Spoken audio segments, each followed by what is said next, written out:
Welcome back नाजरीन। तो चलते हैं अपने प्रोग्राम की तरफ। और डॉक्टर आतिफ प्लीज आप कुछ कह रहे थे, वहीं से स्टार्ट प्लीज। जी हाँ, वो जो आपने जेंडर के हिसाब से जो उसके डिफरेंस की जी बात जी की थी, असल में आमतौर पे इसकी वजूहत जो है वो मेल और फीमेल में, जैसे मैंने बताया कि हस्बैंड और वाइफ में जो है उनकी अपने जो लाइफ की जो कॉन्टेक्स्ट है उसके हवाले से होती हैं। जो अगर हस्बैंड है तो उनको ज़्यादा जॉब की प्रॉब्लम होती है, फाइनेंशियल बिल्कुल इशूज़ होती है, बच्चों की स्कूलिंग का इशू, जैसे आजकल कोविड की वजह से बड़े मसले मसाइल हैं, तो लोग डेफिनेटली डिप्रेशन में जा रहे हैं। बल्कि एक मैं इंटरेस्टिंग चीज़ आपसे शेयर करना चाहूँगा कि आजकल जो है, जो मेरे पास क्लिनिक पे लोग जो आ रहे हैं, उसमें ख्वातीन में डिप्रेशन और बच्चों में डिप्रेशन ज़्यादा है as compare to males. As compare to क्योंकि मेल्स। कोविड में ख्वातीन और बच्चे ज़्यादातर होम बाउंड रहे हैं, और हस्बैंड तक वो किसी न किसी हवाले से, जॉब के हवाले से या आपकी ग्रोसरी के कोई ना कोई खरीदने एक्टिविटीज उनकी के रहती उनकी हैं। रहती थी। लेकिन जो ख्वातीन और बच्चे हैं, खासतौर पे जो स्कूल गोइंग एक बच्चे हैं, वो मेरे पास अक्सर अभी आजकल आ रहे हैं। उनमें फिजिकल सिम्टम भी आ रही हैं, कुछ मेंटल सिम्टम भी उनके अंदर आ रही हैं। बच्चे के अंदर कुछ एंगर भी आ रहा है, उसके पेरेंट्स कह रहे हैं जी पहले तो ऐसा नहीं था।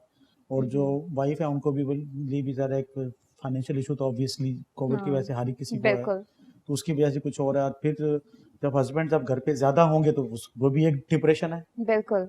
उसकी हस्बैंड की डिफरेंट तरह की या मतलब है डिमांड है, खाने की डिमांड है। पहले तो हस्बैंड दिन में घर का खाना बाहर खाते थे, अब तो उनको दोपहर में भी खाना खाना है घर पे, सुबह का नाश्ता भी करना है, रात का खाना भी घर पे खाना है, कि जाना आना नहीं है। तो वो एक रहने की वजह से जो एक आपस में जो कम्युनिकेशन गैप जो कम था, वो सडनली कम्युनिकेशन गैप जो है वो ख़त्म हो गया। और वो कम्युनिकेशन की वजह से बहुत सारे इश्यूज जो है ना फैमिलीज के अंदर आ रहे हैं तो अभी। क्या ये घर पे रहने की वजह भी बनती है डिप्रेशन की देखिए, वजह? लाइक फीमेल्स अगर घर पर रहती हैं तो वो ज्यादा मतलब कुछ सोचने के लिए, कुछ करने के लिए नहीं होता, तो वो ज्यादा ओवर थिंकर ज्यादा फीमेल्स होती हैं जी हाँ, ओवर एज थिंकर ज़्यादा, कंपेयर टू बिल्कुल ये तो मेल्स। बिल्कुल है कि तो चूंकि ओवर थिंकिंग भी इसकी वजह जी है ओवर डिप्रेशन ओवर की। थिंकिंग अल्टीमेटली जब आप एक किसी चीज़ को ज़्यादा आप कंसंट्रेट करेंगे, उसको ज़्यादा जब आप फोकस करेंगे, तो बाद दफ़ा कोई चीज़ आउट ऑफ कॉन्टेक्स्ट भी आपके जहन में आना शुरू हो जाती हैं। और फिर हम्म। वो फिर चीज़ें फिर जो है ना आपकी माइंड को, आपकी साइकी को डिस्टर्ब करती हैं। अच्छा डॉक्टर अस्मा, मैं आपसे पूछना चाहूंगी, जैसे कि डिप्रेशन डॉक्टर आतिफ ने बताया है कि डिप्रेशन ज़्यादातर फीमेल्स में होता है एज कम्पेयर टू मेल्स। तो उसका रीज़न यही है कि फीमेल ज़्यादातर जो है वो हाउस वाइफ्स होती हैं, उनका घर पे रहना होता है, ऐसे कोई एक्टिविटीज़ नहीं होती, घर के काम होते हैं। ओवर थिंकर भी ज़्यादा फीमेल्स होती हैं, घर पे रह के ज़्यादा सोच रही होती हैं। तो इसका क्या हल है? अगर जैसे मतलब ऐसा क्या करें फीमेल, ऐसी क्या एक्टिविटीज़ करें जिसकी वजह से वो ओवर थिंकिंग कम हो जाए और डिप्रेशन के थोड़ा कम हो के बेसिकली उनके सिम्टम्स और ये सारी चीज़ें। तो आप क्या कहना चाहेंगे इस बारे में? बिल्कुल।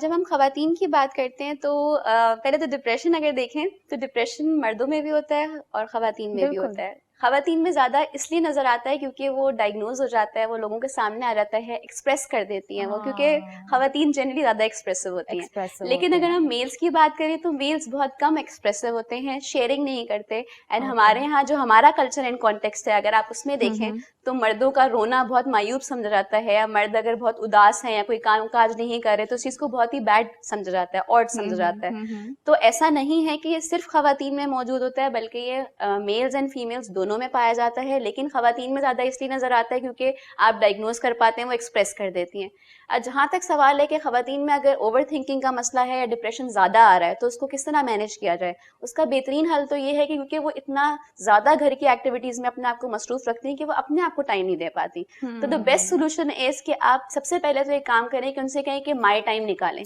अपने लिए वक्त निकालें। उसमें कुछ तरीकेकार होते हैं जो हम कहते हैं कि या तो आप वॉक किया करें रोजाना, अपने हस्बैंड के साथ कर सकते हैं, अगर मैरिड नहीं है तो अपने बहन भाइयों के साथ, अपने अम्मी अब्बू के साथ वॉक करें जरूर रोजाना, कम से कम 20 मिनट। उसके अलावा physical fitness is very important. आप कोई ना कोई डेली एक्सरसाइजेज होती हैं, योगा है आपकी, या कोई रिलैक्सेशन एक्सरसाइज वगैरह है, आप वो जरूर कर सकते हैं। उसके अलावा कोई ना कोई आपकी फ्रेंड हो या कोई बहन है या मदर्स हैं, उनके साथ have a talk, chit chat करना बहुत जरूरी है। बहुत क्योंकि जरूरी है। डिप्रेशन में सबसे बड़ा मसला क्या आता है कि आप शेयर नहीं कर रहे होते, आप बातचीत करना बंद कर देते हो। तो अगर आप किसी से बातचीत करते रहो, अपने प्रॉब्लम्स शेयर करते रहे, तो कैथारसिस हो जाता है। हम एक टर्म यूज करते हैं कैथारसिस। कैथारसिस का मतलब ये है कि एक्सप्रेशन ऑफ योर फीलिंग्स, आप कैसा महसूस कर रहे हैं इस वक्त। उस चीज़ के लिए बहुत ज़रूरी है कि आप कोई ना कोई ऐसा पर्सन रखें जिसको आप ट्रस्ट करती हैं ना, you can share your feelings with that person. उसमें वो आपकी बहन भी हो सकती है, दोस्त भी हो सकती है, माँ भी हो सकती है, एंड एट टाइम्स हस्बैंड्स भी हो सकते हैं। अगर आपका वैसा रिलेशनशिप है तो डेफिनेटली आप अपने हस्बैंड्स या भाइयों के साथ या फादर्स के साथ भी वो चीज़ें शेयर कर सकते हैं। तो these are Okay. Few tips, and अपने लिए टाइम ज़रूर निकालें, ग्रूम करें अपने आप को। बिल्कुल। कभी महीने में एक दफ़ा या हफ्ते में एक दफ़ा अगर कोई इतना निकाल सकती हैं तो स्पा जाएं, ज़रा रिलैक्स हो जाएं अपने आप को, या तो बेसिकली आप वो कोई एक्टिविटीज एक्सकर्जन करें एक्टिविटी रखें। जिसमें आपको थोड़ी खुशी मिलती हो, कोई भी बिल्कुल। एक्टिविटी हो सकती है XYZ जो आपके लिए कन्वीनियंट हो। बहुत सारी फीमेल्स ऐसी हैं ऑब्वियसली वो वॉक करने बाहर नहीं जा सकती, उनका सोसाइटी उनका कल्चर ऐसा है बेसिकली जहाँ वो रहती हैं, तो वो बेसिकली वो एक्टिविटीज करें जिनसे उनको खुशी मिलती है। वो कुछ भी हो सकता है XYZ, तो आप वो करें ताकि उसकी वजह से आप बिजी रहें, तो वो ज्यादा सही रहेगा क्योंकि उसकी वजह से आप ओवर थिंकिंग कम हो जाएगी आपकी और डिप्रेशन से थोड़ा सा। लेकिन लोगों पे ट्रस्ट करना भी तो मुश्किल है आजकल के, अपनी फीलिंग्स और चीजें डिस्कस करना, ये सारे मामलात भी आ जाते हैं इसमें। डॉक्टर आतिफ, आपसे पूछना चाहूंगी कि बेसिकली किसी इंसान को अगर जैसे डिप्रेशन होता है, ठीक है, वो उसका लॉन्ग टर्म तक अगर वो एक मायूसी का शिकार है, एक दुख का शिकार है, और अगर वो साइकोलॉजिस्ट के पास नहीं जा सकता, तो फिर वो किस तरीके से इस चीज़ को बेसिकली खुद कैसे एक्सेप्ट करे? क्योंकि सबसे पहले तो साइकोलॉजिस्ट के पास जाने से पहले आपको खुद इंडिविजुअली अपने आप को, अपनी बीमारी को, अपनी चीज़ को खुद एक्सेप्ट करना ज़रूरी होता है। उसको कोई और तो बाद में एक्सेप्ट करेगा। तो बेसिकली आप कुछ अगर बताना चाहें कि अगर जैसे वो इंसान खुद उस चीज़ को कैसे पॉजिटिवली ले, उस चीज़ देखिए को, उस इसमें फीलिंग्स डिप्रेशन को। में आमतौर पे जब इंसान होता है तो एक चीज़ होती है इनसाइट।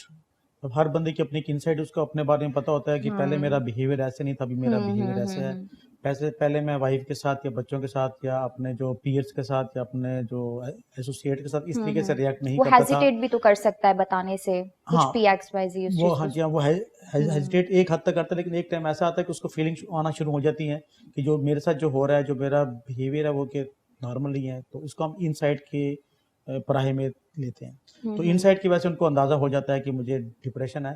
तो अगर वो पेशेंट जो है वो रिलेक्टेंट है किसी डॉक्टर के पास जाने के या साइकोलॉजिस्ट के पास जाने के, तो सबसे बड़ी बात है कि उसको एक्सरसाइज करनी चाहिए, एक्टिविटी करनी चाहिए, क्योंकि एक्सरसाइज और एक्टिविटी वो चीज़ें जिससे आपका जो मैंने हैप्पी हार्मोन का जिक्र किया था सेरोटोनिन, एक्सरसाइज से या योगा से या जो आपकी वॉक है, ब्रिस्क वॉक है, उससे ये हैप्पी हार्मोन सेरोटोनिन बढ़ता है। और जो हम उनको फार्माकोलॉजिकल जो ट्रीटमेंट देते हैं एंटी डिप्रेसेंट, उसका भी अल्टीमेटली गोल यही होता है कि वो बॉडी के अंदर मसनूई तरीके से सेरोटोनिन के लेवल को इंक्रीज करते हैं। ओके, तो वो अगर आप फिजिकल तरीके से अगर आप एक्टिविटी को फिजिकल बढ़ाएंगे, एक्टिविटी बहुत आप जरूरी है, उसको कोई भी हो। बढ़ाएंगे, तो वो नेचुरल तरीके से वो न्यूरोट्रांसमीटर आपकी ब्लड के अंदर बढ़ना शुरू हो जाएगा। और जैसे ही वो उसकी क्वांटिटी बढ़ेगी तो अल्टीमेटली आपका मूड खुद ही जो है उसके अंदर चेंज आना शुरू हो जाएगी।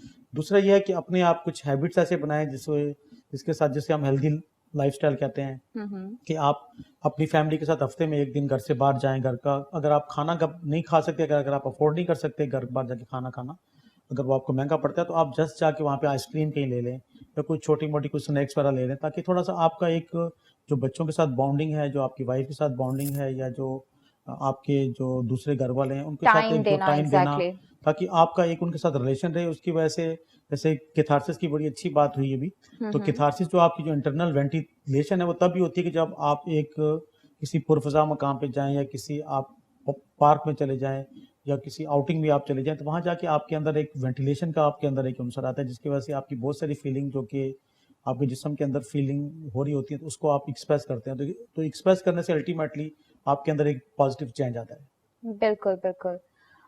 लेकिन एक्सप्रेस करने के लिए ऑब्वियसली सोसाइटी भी तो एक्सेप्ट नहीं कर रही होती, आपकी फैमिली समटाइम्स आपको एक्सेप्ट नहीं कर रही होती, आपकी उन फीलिंग्स को, उन चीज़ों को, तो उसको किस तरीके से बेहतर किया जा सकता है?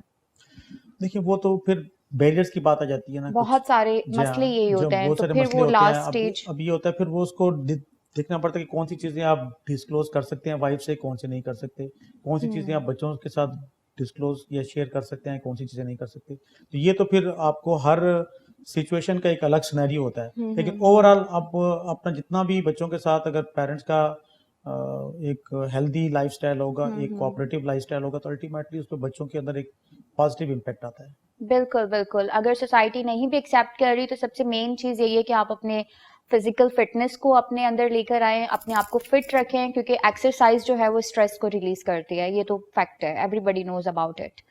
डॉक्टर अस्मा, आपसे मैं पूछना चाहूँगी कि डिप्रेशन फीमेल्स में ज़्यादा होता है एज़ कम्पेयर टू मेल्स, ये तो हमें पता है। तो जो बेसिकली प्रेगनेंसी के दौरान डिप्रेशन का एक क्या कनेक्शन हो जाता है, तो उसमें थोड़ा सा प्लीज़ बताइए कि जो प्रेग्नेंट वुमेन होती हैं उनके अंदर डिप्रेशन जो है वो ऑटोमेटिकली जब वो एक नॉर्मल से ज़्यादा ही बढ़ जाता है, तो उसके क्या रीजंस हैं, क्या वजूहात हैं और उसको किस तरीके से ओवरकम किया जा सकता है? क्या ऐसा करें उस दौरान, उस पीरियड में कि वो चीज़ थोड़ा कम रहे, क्योंकि वो ऑब्वियसली दोनों की हेल्थ पे इफेक्ट कर रही है, मदर पे भी और चाइल्ड पे भी। ये जो आपने बात की कि प्रेगनेंसी के दौरान जो डिप्रेशन होता है उसके लिए हम एक खास टर्म इस्तेमाल करते हैं जिसको हम कहते हैं पोस्टपार्टम डिप्रेशन। पोस्टपार्टम डिप्रेशन में एक्चुअली होता क्या है कि जब मदर एक बच्चे को जन्म दे देती हैं, उसके बाद आप कहने के तकरीबन 2 हफ्ते 3 हफ्ते और एट टाइम्स ये महीने भी रह सकती है कैफियत। उसमें क्या होता है कि कुछ खास किस्म के सिम्टम्स आते हैं। उसका रीज़न सबसे बड़ा ये होता है कि हार्मोनल चेंजेस आ रहे होते हैं बॉडी के अंदर, जिसकी वजह से कुछ खास किस्म के अलामात मदर्स फेस करती हैं। उसमें अगेन सैडनेस और लोनलीनेस फीलिंग के अचानक से बहुत बड़ी तब्दीली आ गई है खातून की ज़िंदगी के अंदर। फिर वो उनकी किसी चीज़ में दिलचस्पी ना लेना, इंटरेस्ट लेना छोड़ देती हैं। बच्चे के साथ अटैचमेंट डेवलप नहीं होती। जबकि एक माँ ने जब एक बच्चे को जन्म दिया होता है तो सबसे पहली फीलिंग ये होती है कि बहुत ही एफिलिएशन और बॉन्डिंग फील होती है। बट जब हम पोस्टपार्टम डिप्रेशन की बात करते हैं तो बहुत डिस्कनेक्ट होता है फ्रॉम द चाइल्ड। मदर और चाइल्ड के दरमियान एक गैप आ जाता है। मदर ओन नहीं कर रही होती अपने बच्चे को। उसको लगता है कि उसकी लाइफ में जो ये बहुत बड़ा एक ड्रास्टिक चेंज आया है उसका रीजन ये बच्चा है, तो वो कनेक्शन नहीं बिल्ड हो पाता, जिसकी वजह से वो खातून बच्चे की भी टेक केयर नहीं कर पा रही होती और खुद भी बिल्कुल होपलेसनेस की तरफ, जैसे ये जिंदगी का एंड हो गया, बिल्कुल खत्म हो गई है जिंदगी, बहुत बड़ी रिस्पॉन्सिबिलिटी आ गई है। लेकिन उसकी वजह से क्या है कि एट टाइम्स उनकी नींद बहुत डिस्टर्ब हो रही होती है कि बच्चे को फीड कराना है और हर घंटे बाद 2 घंटे बाद बच्चा उठ रहा है, वो चीजें डिस्टर्ब हो रही हैं, उनका एपेटाइट डिस्टर्ब हो रहा है, किसी भी चीज में दिलचस्पी नहीं ले रही। अच्छा, आई थिंक अभी हमारा एक ब्रेक टाइम हो गया है, तो ब्रेक के बाद वापस आते हैं नाजरीन और फिर यहीं से कंटिन्यू करते हैं।